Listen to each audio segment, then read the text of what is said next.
La cardioïde est la trajectoire d'un point fixé à un cercle qui roule sans glisser sur un second cercle de même diamètre.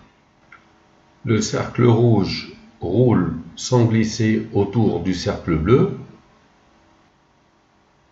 On fixe un point M sur le cercle rouge et on étudie la trajectoire du point M lorsque le cercle rouge roule sans glisser sur le cercle bleu.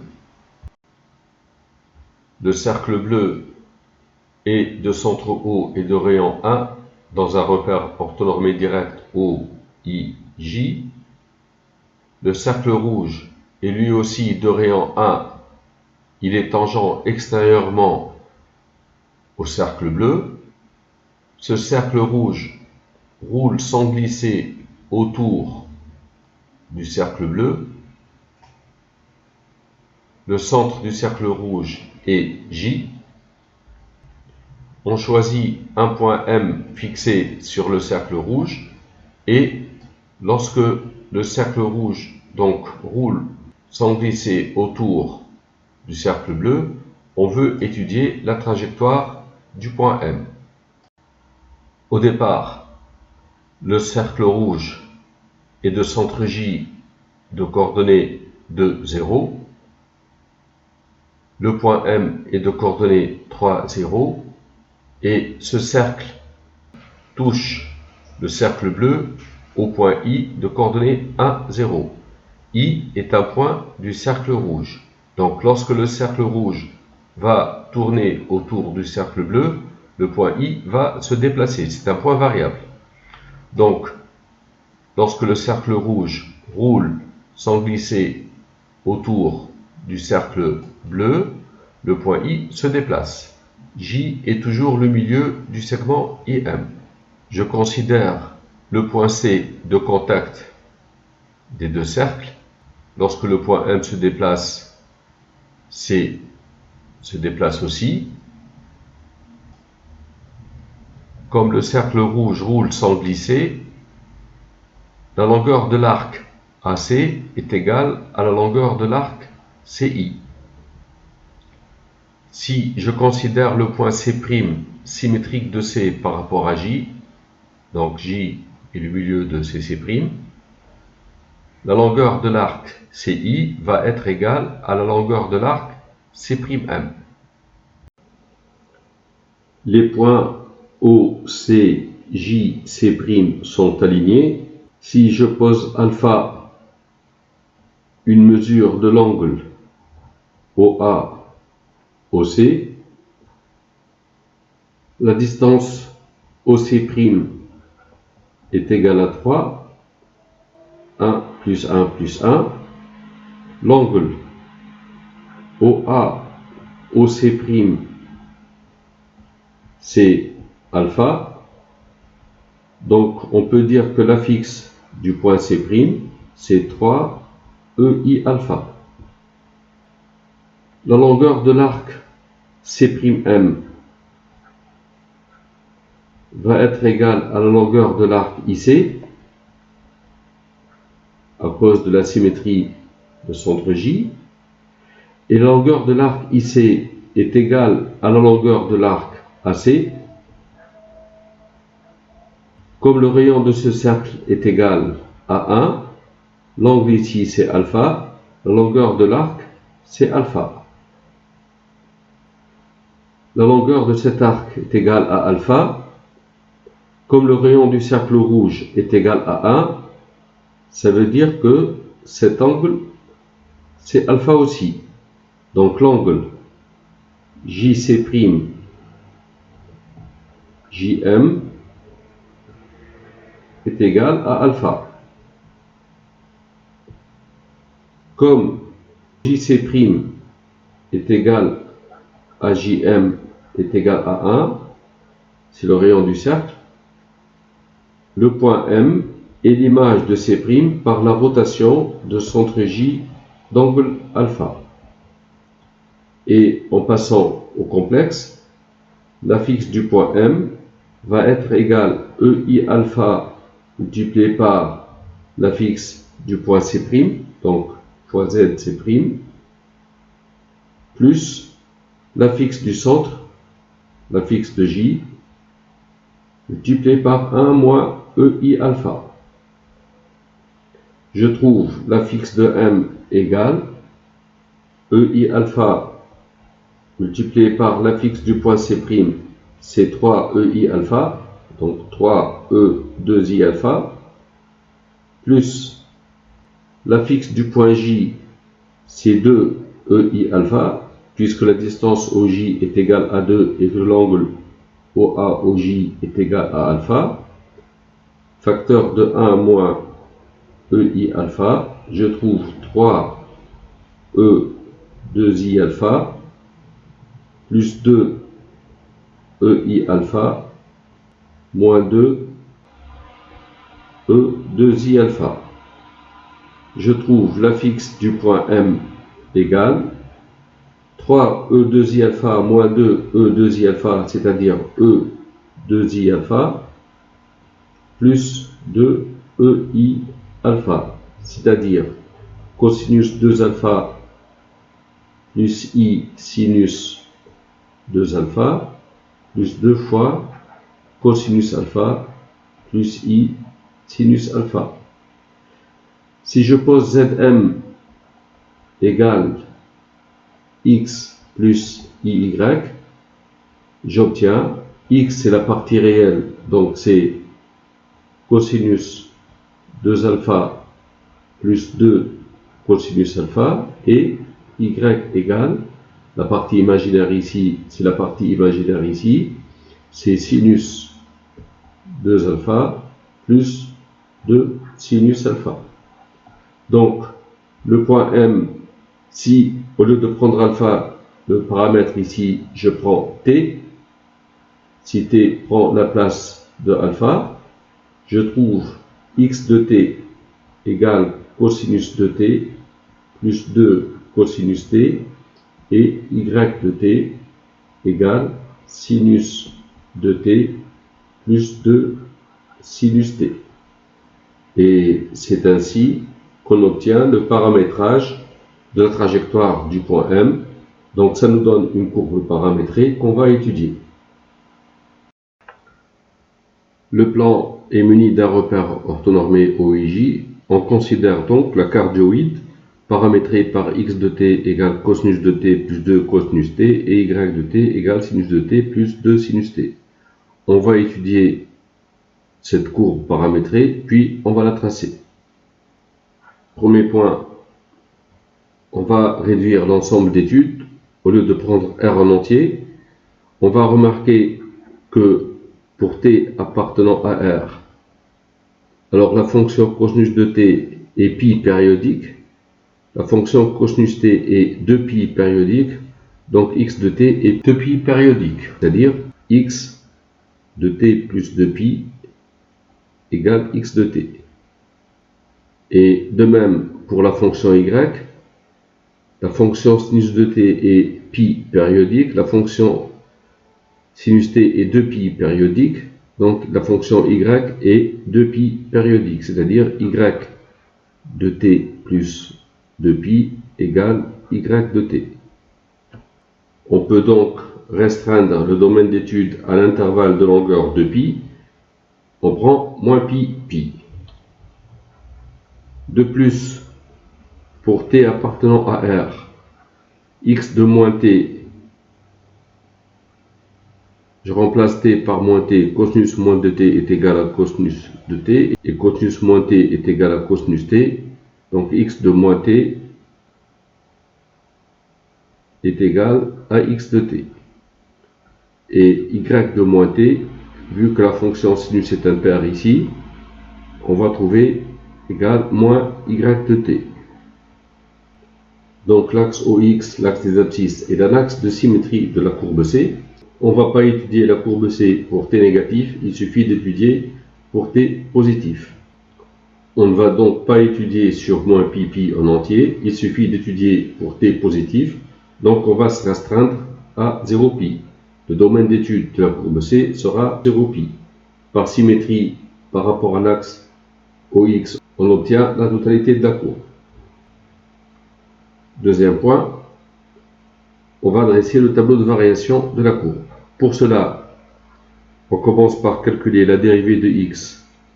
Donc x' de t égale moins 2 sinus de t, moins 2 sinus t, et y' de t égale 2 cosinus de t plus 2 cosinus t. Il suffit de prendre donc t entre 0 et pi. Pour le signe de x' de t, on remarque que x' de t égale sinus de t, c'est 2 sinus t cosinus t, donc ça fait moins 4 sinus t cosinus t, moins 2 sinus t, c'est égal, on met moins 2 sinus t en facteur, facteur 2, 2 cosinus t plus 1, ou 1 plus 2 cosinus t. Pour t entre 0 et pi, on va voir le signe de moins 2 sinus t, puis le signe de 1 plus cosinus t. On en déduira le signe de x' de t et les variations de x de t. T entre 0 et pi, donc si je trace le cercle trigonométrique, là c'est l'axe des cosinus, là c'est l'axe des sinus. T varie entre 0 et pi, t est là, sinus t est positif, moins sinus t est négatif. Donc ici, le signe, c'est moins partout. Sauf que en 0 et en pi, la fonction sinus s'annule. Alors pour t entre 0 et pi, on va voir quand est-ce que 1 plus 2 cosinus t est positif par exemple. 1 plus 2 cosinus t est positif lorsque cosinus t supérieur à moins 1,5.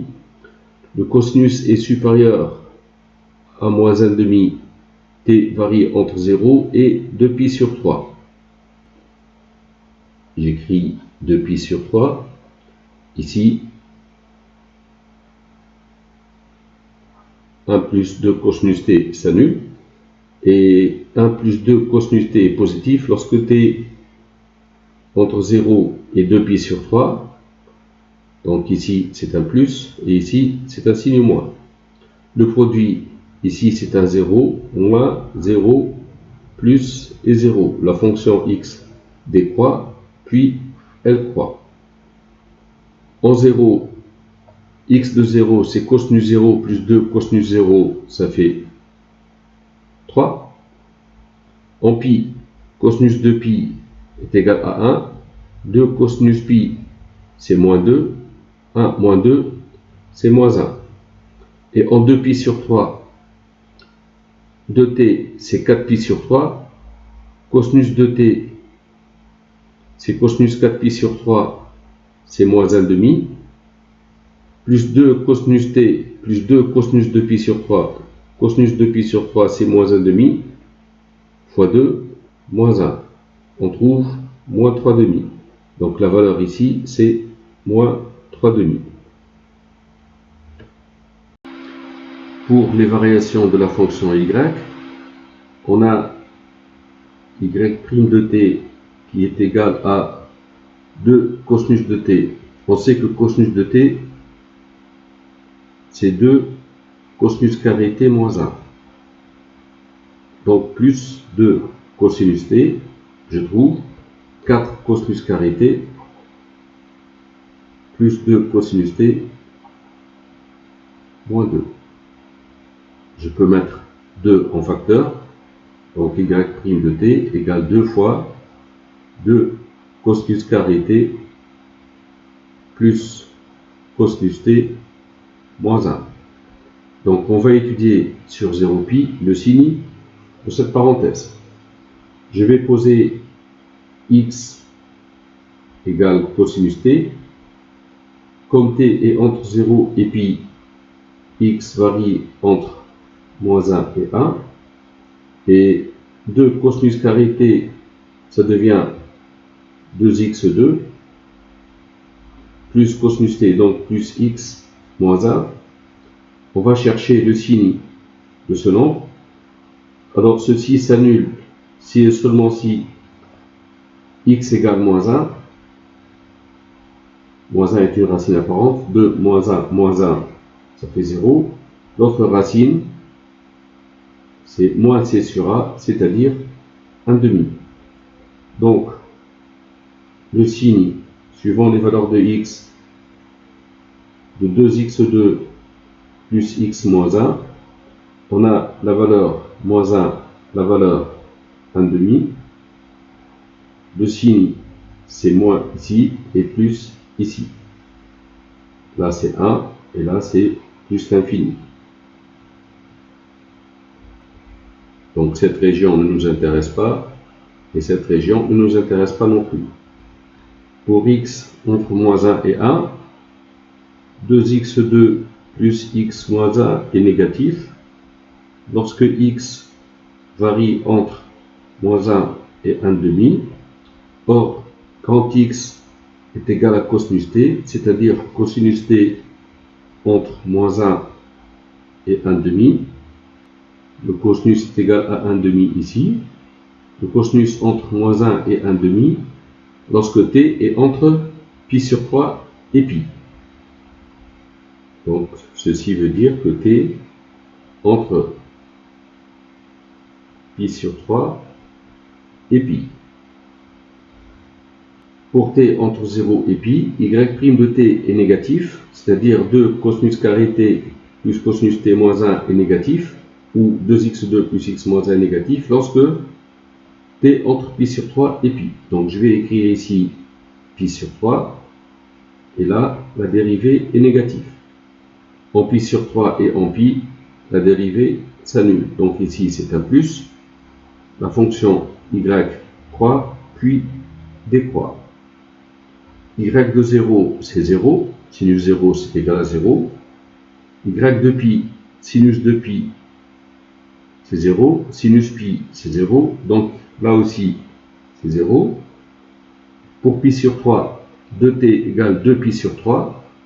Sinus 2pi sur 3, c'est racine de 3 sur 2.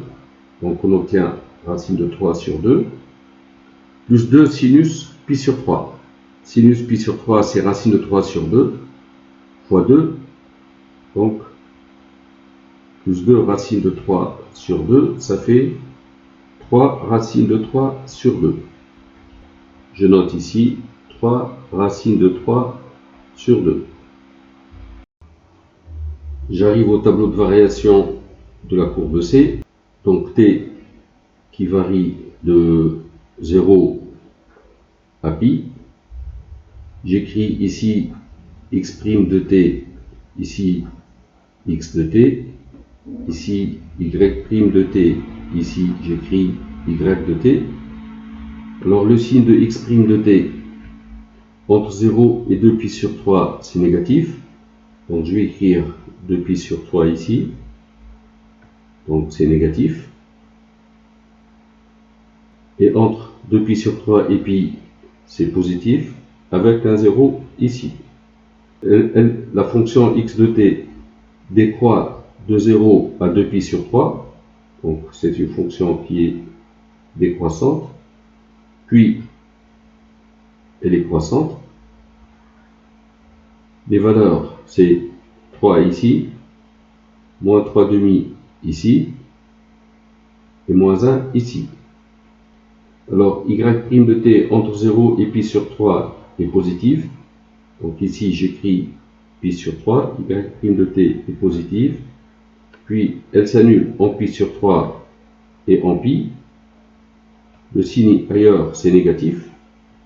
La fonction y croît de 0 à pi sur 3, puis elle décroît. Les valeurs, ici, c'est 0. Ici, 3 racines de 3 sur 2. En pi sur 3, c'est 3 racines de 3 sur 2. Et ici, c'est 0. J'ai oublié le 0 ici. X' de t en 0 s'annule. Dans ce tableau, il nous manque cette valeur et cette valeur. X de pi sur 3, Pour t égale pi sur 3 de t, c'est 2 pi sur 3. Le cosinus, c'est moins 1,5. Plus 2 cosinus pi sur 3. Cosinus pi sur 3, c'est 1,5. Fois 2, c'est 1. 1 moins 1,5, c'est 1,5. Donc ici, je vais écrire 1,5. Pour 2 pi sur 3, je cherche dans la fonction y. Y de 2 pi sur 3. Pour t égale 2 pi sur 3, 2y, c'est 4 pi sur 3. Le sinus, c'est moins racine de 3 sur 2. Plus 2 fois sinus 2 pi sur 3. 2 pi sur 3, le sinus, c'est racine de 3 sur 2. Fois 2, plus racine de 3. Ou 2 racine de 3 sur 2. Ça devient racine de 3 sur 2. Donc j'écris ici racine de 3 divisé par 2. Dans ce tableau, en regardant les lignes des dérivées ici, il nous manque ces deux valeurs aussi. On va calculer x' de pi sur 3. C'est moins 2 sinus de pi sur 3, moins 2 sinus pi sur 3.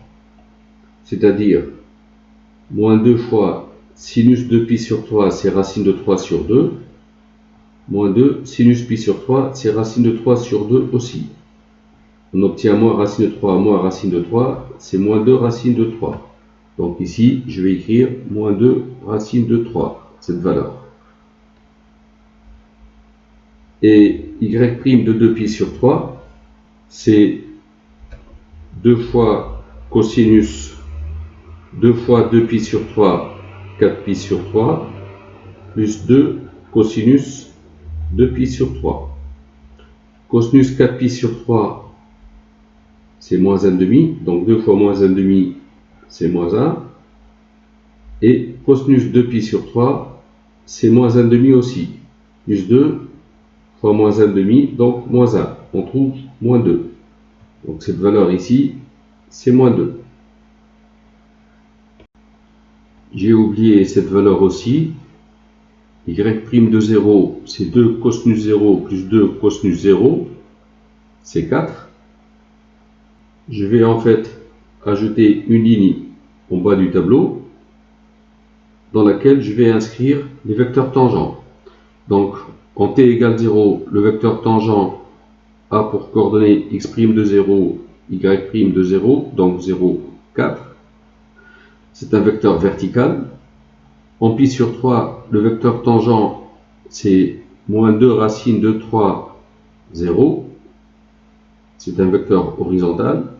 En 2 pi sur 3, de coordonnées 0 et moins 2, vecteur vertical aussi. Et en pi, 0, 0. Et là, on a un point singulier, puisque x' de 0, c'est 0, y' de 0 égale 0. Donc, on va étudier ce point singulier avant de tracer la courbe. Je calcule x secondes de t et y secondes de t. X secondes de t, c'est moins 4 cosinus de t, moins 2 cosinus d. Et y seconde de t, c'est moins 4 sinus de t, moins 2 sinus t. Pour t qui est égal à pi, on a le vecteur v2 de pi, donc on dérive deux fois. Donc on écrit x seconde de pi, y seconde de pi. Pour t égale pi, 2t c'est 2 pi, cosinus de pi c'est égal à 1, donc on trouve moins 4, moins 2 cosinus pi c'est moins 1, fois moins 2 c'est plus 2, on trouve moins 2. Pour t égale pi, y seconde de pi, alors 2pi sans sinus est nul, pi sans sinus est nul. On trouve un vecteur non nul, donc p égale 2. On calcule maintenant les dérivées d'ordre 3. Donc x tierce de t, la dérivée de x d'ordre 3, ici c'est 8 sinus de t plus 2 sinus t. La dérivée d'ordre 3 de y en t, c'est moins 8 cosinus de t moins 2 cosinus t. Pour t égale pi, on cherche V3 de pi, où on inscrit les dérivées d'ordre 3. Pour t égale pi, ici on trouve 0. Pour t égale pi, cosinus de pi, c'est 1. Donc on trouve moins 8 fois 1, moins 2 cosinus pi, c'est-à-dire plus 2, c'est-à-dire moins 6. C'est un vecteur non collinéaire à celui-là. Donc on trouve Q égale 3. P est pair, Q est impair. Donc la courbe C admet en pi un point de rebroussement de première espèce. On arrive à la dernière étape, c'est le traçage de la courbe C. Alors pour t égale 0, le point est de coordonnées 3, 0. On a ce point-là. La tangente en ce point est dirigée par le vecteur 4 fois j. C'est une tangente verticale. Donc on a une tangente verticale ici.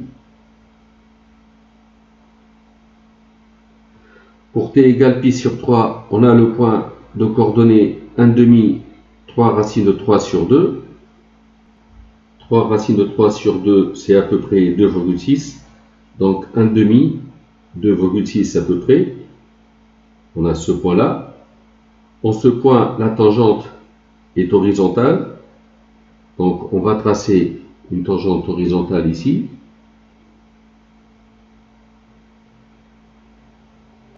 Pour t égale 2pi sur 3, le point a pour coordonnée moins 3,5, donc moins 1,5 ici. Et racine de 3 sur 2, c'est à peu près 0,86, quelque part ici. Donc on a ce point-là. La tangente ici est verticale. Donc on va tracer en ce point une tangente verticale. Et en pi, on a le point de coordonnées moins 1, 0. On a ce point-là. Le vecteur tangent à la courbe en ce point, c'est ce vecteur-là, P2 de pi, dirigé par I, c'est un vecteur horizontal, donc la tangente est horizontale en ce point. On a ici un point de rebroussement de première espèce. Alors si je veux tracer la courbe,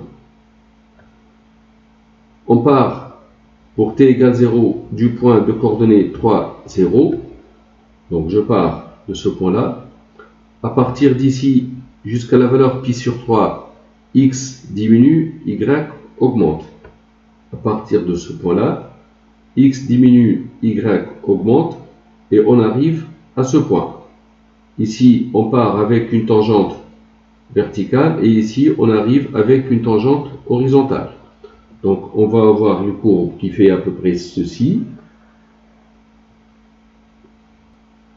À partir de là, x continue à diminuer et y diminue aussi pour arriver à ce point.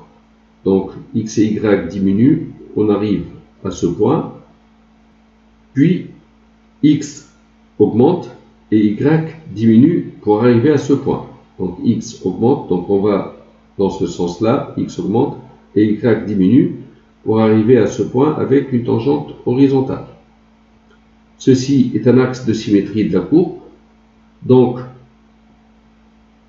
par symétrie, ce point vient ici, avec une tangente horizontale.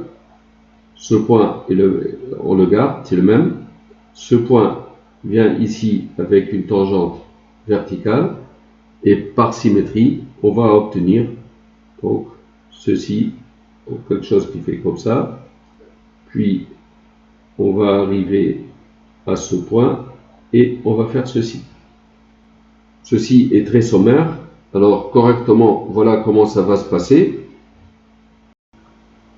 On a dit au début de la vidéo que lorsque ce cercle rouge tourne sur le cercle bleu sans glisser, le point M décrit une cardioïde. On a cherché les équations paramétriques de cette cardioïde. Cette cardioïde, la voici. Et vous voyez bien que lorsque le cercle rouge roule sans glisser sur le cercle bleu, le point M décrit cette cardioïde. Pour t égale 0, le point A pour coordonnée 3, 0 avec une tangente verticale. Pour t égale pi sur 3, le point A pour coordonnée 1,5, l'abscisse ici c'est 1,5, et l'ordonnée c'est 3 racine de 3 sur 2, c'est à peu près 2,6, c'est ce point avec une tangente horizontale. Pour t égale 2 pi sur 3, le point A pour abscisse moins 3,5, donc moins 1,5, et l'ordonnée c'est racine de 3 sur 2, à peu près 0,86, c'est ce point avec une tangente verticale que j'ai tracé. Et pour t égale pi, le point A pour coordonnée moins 1, 0, avec une tangente horizontale. Voilà, c'est la fin de l'exercice et de la vidéo. Merci d'avoir suivi.